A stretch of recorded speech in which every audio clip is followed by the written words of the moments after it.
Greetings, ladies and gents, and welcome to today's Reddit Quickie from the subreddit HFY, called Billy Bob, Space Tracker, written by Legal. The link to the original will be down below, and as always, I hope that you enjoy. Jean Renault was perplexed with the reports that he was reading. While UHG didn't have nearly the same level of espionage funding that those crazy Americans, they had a very well-established diplomatic service. It was a two-government system that had served them well since making contact with the galactic government. The Americans would punch the newly met Xenos in the nose, and the UHG would show up with a tissue and smooth things over. It was especially helped when they said that the Americans wouldn't attack people who played nice with the UHG. It wasn't perfect, but it worked well enough. Even if the Xenos mostly used the freemium translators, which only came loaded with English and Russian. A side effect of the space race making the Xenos think humans only had two languages. But today, his job was becoming increasingly difficult. He had to stop for a moment, setting the files aside as he hit the button to call his aides. As they began to assemble in his office, he took a moment to collect his thoughts and straighten his hair. He might be needing to visit the embassies today. But then his aides were assembled and he spoke. "What is going on today? I've never seen so many communiques from Xenos we've never even heard of before. It sounds like the Americans are starting another turf war, but I can't find out where. Not to mention, they normally make it clear that they aren't part of the same government as the rest of us. Bonsoir. I have been getting an urgent communique from the new species that we are unfamiliar with. They say that our alliances with their lifelong enemies makes us enemies to the galactic government as a whole. What? Who are the species in question?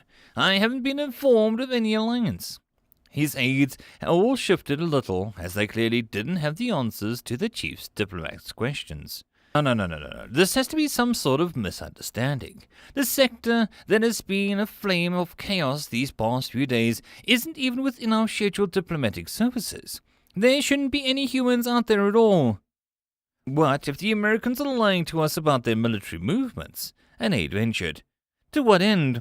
If they detected a grave threat to humanity, they'd be attacking it with everything that they've got right now. And they clearly aren't aware that they're in war. If anyone would know, it's the Americans. Maybe it's a lone human. Jean looked skeptical for a moment at his aides. You mean to tell me that a single lone human could cause so much trouble? From what I've been told, someone has hospitalized a Galactic Special Forces team, killed members of a Galactic Secret Service, and aligned us with a species that isn't on the Galactic Registry. How could one person possibly do all of this?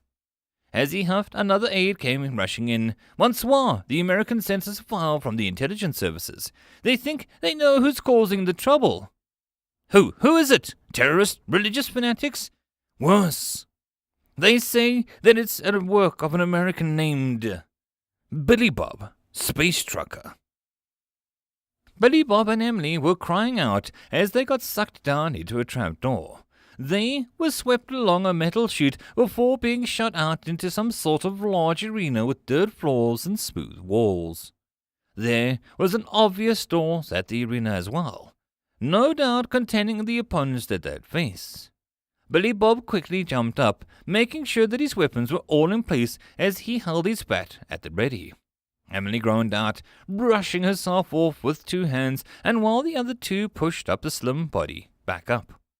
Billy Bob was watching the doors as he glanced around the place, and then back at Emily. Hey, that freaking space clown. Is he going to make me fight the prisoners? Emily shook her head and then tried to compose herself. No, a space clown wouldn't leave an ascendance ritual up to chance. They'd fill the arena with the most fearsome creatures that they could find. Ascendant ritual? Are we dealing with some kind of freaked up space magic here? Magic? Never mind. I'm going to stop the ritual anyway. Not like it matters. He was on edge, and he could feel the adrenaline starting to pump through his body. The fights that he'd been in the last few days had been quick, dirty little affairs, but this sounded like something that was going to really test his limits. Good thing Billy Bob had been in plenty of fights before. He kept his guns holstered for now. That space clown wouldn't start with his best. He'd wear Billy Bob down. Then he grimaced and clutched his head as a horrid combination of awful laughter and a bad PA system filled the arena with noise. You shall be the most excellent sacrifice. Weird-ass space clown god loves festering up on new species. And such a feisty one you are. I hope you're not too hard on my pet's digestion. The PA echoes that awful laughter as it cut off and Billy Bob hunched down as the fog gate opened up. He then blinked and relaxed with a bit of confusion. Headless Ewoks. The creatures in front of him indeed looked like headless Ewoks. They had large black eyes on their shoulders. Creepy, but harmless. The frick? Does he think that these will do to me? He glanced at Emily, who had taken flight, which he had totally forgotten she could do. Those long wings and the gossamer threads between her arms, moving quickly to keep her in the air. Billy Bob, those are vicious carnivores. They can take down a huge pack of animals in minutes. Get the frick out of town. He looked back and then saw one of them open what he thought was its torso. It was filled with a black void filled with rows of sharp teeth. Jesus, tap dancing Christ, space teddy piranhas. He gulped down, and then he thought it over for a moment. Wait, but they're still tiny. The little teeth-filled critters seemed to sniff the air, and wanted to froth at the mouth, which was rather horrifying as their mouths were where he thought their chests should be. Oh, really? That's not good, he said to himself as he gripped his bat tighter. Looking back at the critters, he counted about a dozen. One of them near the front seemed to be the brave sort and rushed towards Billy Bob. They were quick, but not as fast as he had feared. It seems like growing up on a high-gravity planet really had its advantages. When it leapt up and came at him, he could see the murderous red glow in the otherwise black eyes.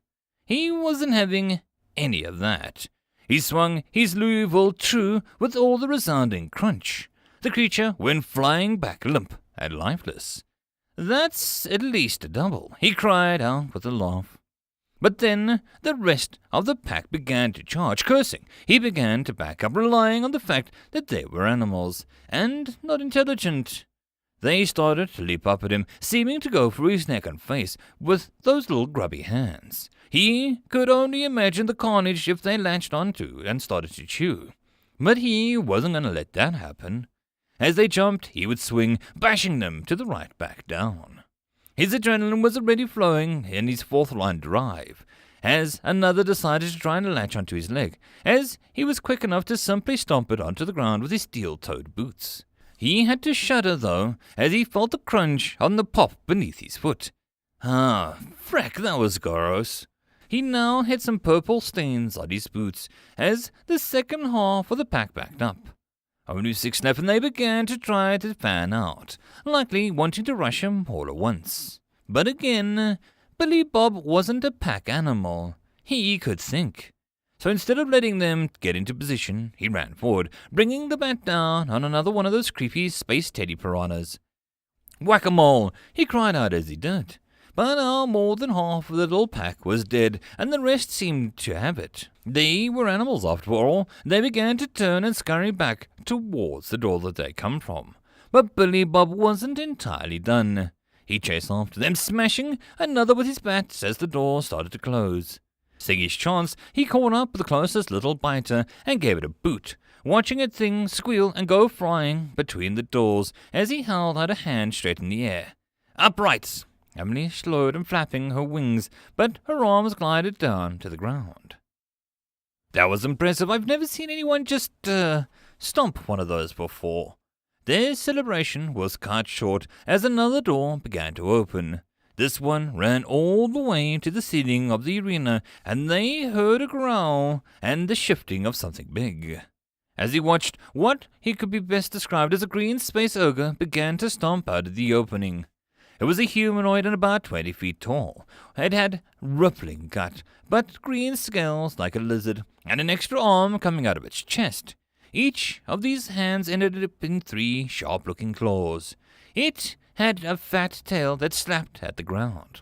But Billy Bob was laughing as he pointed the creature's face. Freck, it looks like a pug. A derpy fricking pug. He laughed again while looking at those bulging eyes, the deep underbite, the pink tongue hanging out of its overt lip. I'll call it a poga, he said as he unfinished angry scream. Yeah, should be easy. Billy Bob, that's a super heavy gravity planet like yours. He looked back at Emily and then at the poga, who stomped on the ground enough to make the place shake. Dropping his bat, Billy Bob pulled up both of his bowie knives and began to run towards the poga. It screeched out and swung at him with its massive bombs, but he rolled underneath it, moving with the creature's lengths. It seemed surprised and tried to step back to better attack Billy Bob once more, but he was busy stabbing along the area he figured had to be the Achilles tendon. Cutting and hacking as best as he could, the creature cried out in pain as it leaked green blood, staggering to find and stomp Billy Bob, who kept moving. Finally, he heard something like a massive pair of shorts splitting open, and then watched the muscle roll up into the creature's calf as it screamed in agony and toppled backwards.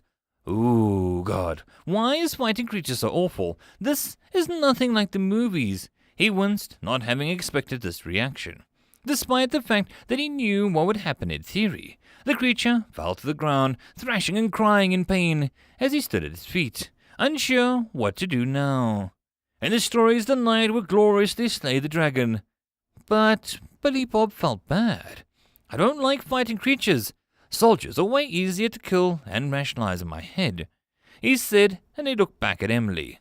But with his attention shifted, he missed the thrashing foot of the creature coming at him and promptly got kicked. He went flying, hitting the dirt wall and rolling as he groaned in pain himself. But after he slid and stopped and paused, he got up with his feet. He was bruised, and breathing made him feel a twinge on his right side that hadn't been there before. But he didn't think anything was broken. As he collected his knives, he dropped while flying through the air. Frick, teaches me not to stop paying attention. He looked at the creature who was thrashing and realized it was just in immense pain. Do I kill it or something? I feel bad now. Emily looked surprised. It was going to eat us, and it just kicked you. Yeah, but it's just a stupid animal. He winced as his PA system turned back on. Finish it. Freaky space clown god demands it. Frick, you. Come down here and do it so that I can rip your head off and crap down your neck. Billy Bob screamed up at the ceiling. Fine. Then my final pet shall wipe you out and finish the job for you. The final door opened and a trio of creatures began to walk out. These were quadrupeds that looked something like a mix between a bull and a frog. But not a bullfrog. Billy Bob thought over the conundrum and naming for a moment, and then looked them over. They had large bulbous throats and semi-amphibious features, but horns and a large, more bull-like face. Space frog bulls? Maybe. He'd work on it. They stood at the opening at the door, and then their throats began to enlarge. The trio began to emit a sound with an incredibly loud, but nothing like a rock concert Billy Bob had been to in his youth. It took Billy Bob a moment, but he listened to the deep bass and the strange warbling tones wash over him. He laughed. The frick is this? Dubstep? I mean, it's got a beat, but I can't dance to it.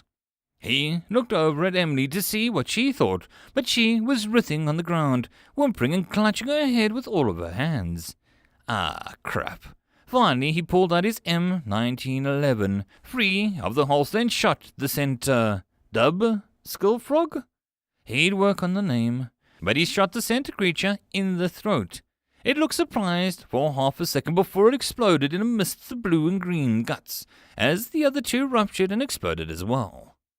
Billy Bob crossed his eyes and turned away, but the gore and splatter didn't reach him. He heard the whine of machinery as the doors tried to close, but were apparently broken from the gas explosion. The empty chamber behind them had what he thought looked like another door with a security panel. Come on, Emily, let's get out of here, he said as he holstered his gun again and retrieved his bat. Then he gave the ceiling a double bird as hard as he could. Billy Bob 3, Space Clown 0. Emily staggered to her feet, wincing as she limped towards the security panel. I'm coming for you, Space Clown. End of chapter. I hope that you enjoyed. If you'd like to support the channel or the author, all the stuff is down below. And as always, I hope that you guys have a good one, and I'll see you in the next story. Cheers.